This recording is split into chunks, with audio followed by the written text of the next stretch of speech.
Now let's say hello to our would-be astronaut.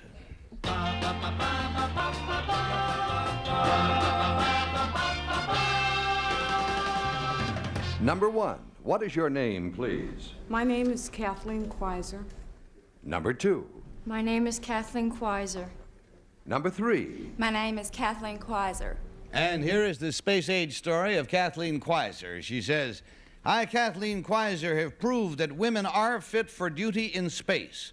I was one of the first women to undergo an intensive 5 weeks of tests to set medical standards for female astronauts.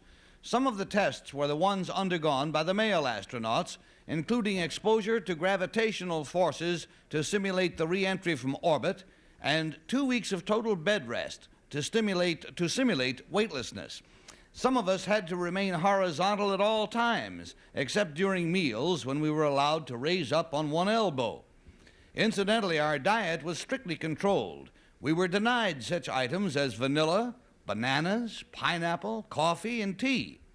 At the end of the tests, the director of the Space Center declared that there was no reason why a woman could not go into space. In fact, there might be a female astronaut before 1980. I hope that astronaut will be me. Signed, Kathleen Quaiser.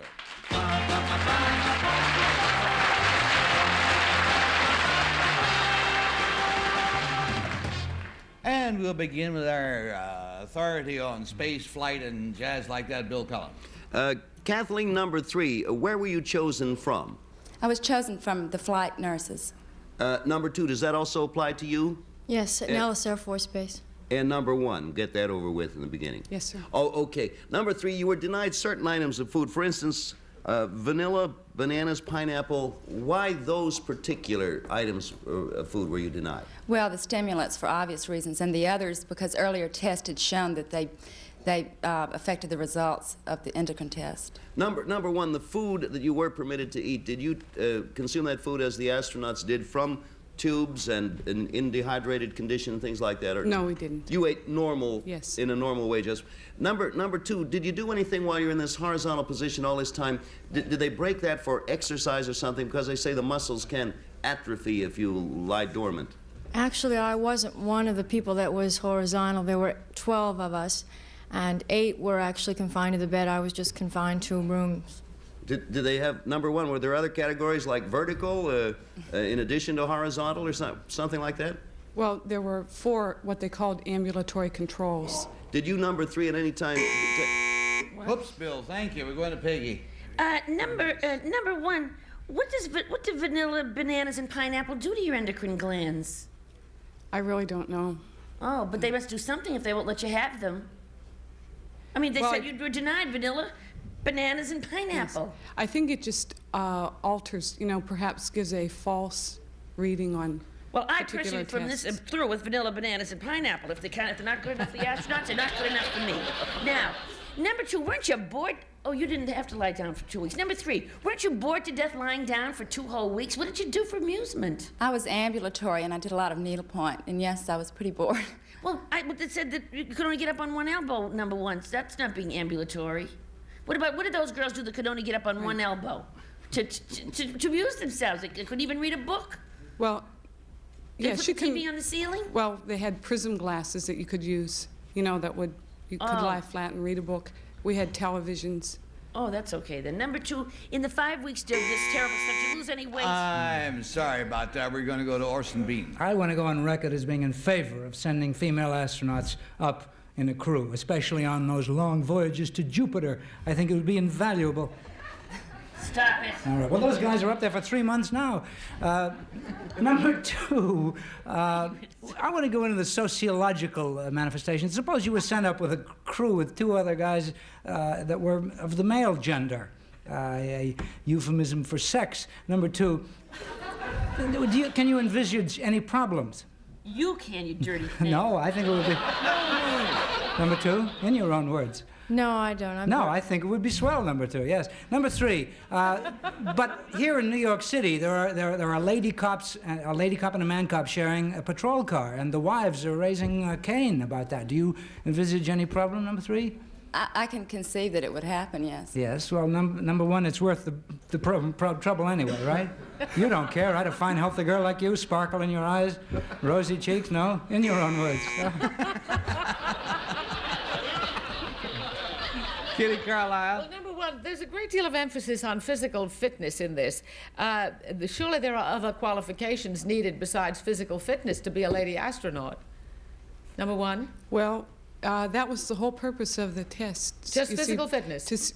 Well, no. We weren't like good physical specimens. Oh, I see. You per se. weren't. It was to see, you know, if people like us, just normal, regular people, would Could be able manage. to. I see. Number two, there have been there is a female astronaut. There was a female astronaut already. Do you know who she was? No, I don't.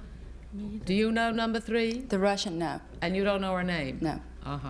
Number two, do you have to have any other qualifications if you're going to be a lady astronaut besides physical fitness? Do you have to be a scientist or an engineer? No.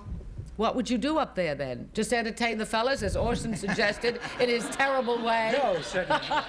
This would be for the Skylab, and they'll be performing certain experiments, and you could, you know, be in the labs. Oh, in other words, you'd be either a nurse or a scientist in a lab. I see. And there, we got to the nub of the situation and the bell at the same time. And based on that, we're going to ask you to mark your ballots, friends. Decide whether you think it's nurse number 1, nurse number 2, nurse number 3. And I have no idea why I said nurse. That came from somebody else. In any event, mark your ballots. And, Bill, have you arrived at a conclusion? Yeah, the female astronaut was Annabella. Annabelle? Annabella. No, the spider. Spider. The spider. Yeah. Ah. She did well. No one ever walked home from a space capsule, Orson, so I wouldn't worry. Number 3 seemed more nurse-like. Now, I don't know why I got the idea they were all nurses, but it made sense that they would recruit these girls or let them volunteer from the nursing corps, so I chose number 3. All right, so we got a 3 going. Peg. I really haven't the foggiest idea, but number 2 looks like a nurse, so I voted for her. All right, so we got a 2. And Orson? One more example of the government's being gloriously wrong. If I ever saw 3 young women in better physical condition. Anyway, I voted for number 1.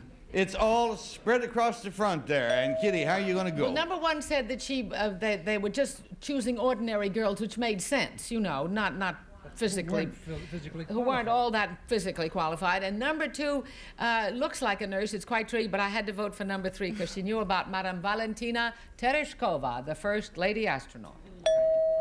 All righty, there you go. The votes are in. Will the real Kathleen Quieser please stand up?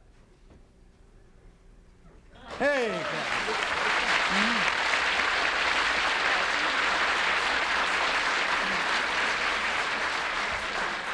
Thank you, Lieutenant. I'll be back to you in a moment. Number 2, what is your real name, please, and what do you do? My name is Sharon Himes, and I'm a casting director for commercials.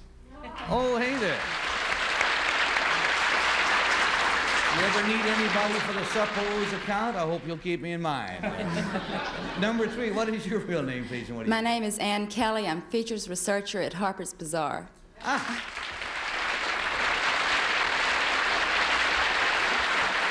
Lieutenant Quieser, the point of all this really is that when we get a space lab up there, we think of astronauts as people who have to fly the spaceship. But actually, we're going to need people in all sorts of capacities. So you want to find out if a person who works at other pursuits than flying can take the trip. Right.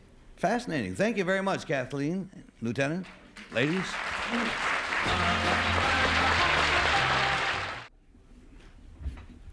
Oh, I've been caught completely agape.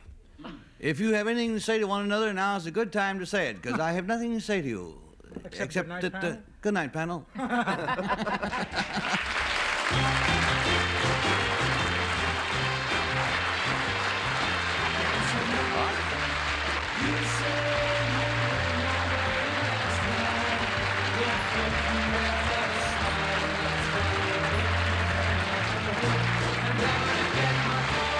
This is Bill Wender speaking for To Tell the Truth, the Mark Hudson, Bill Conlon production.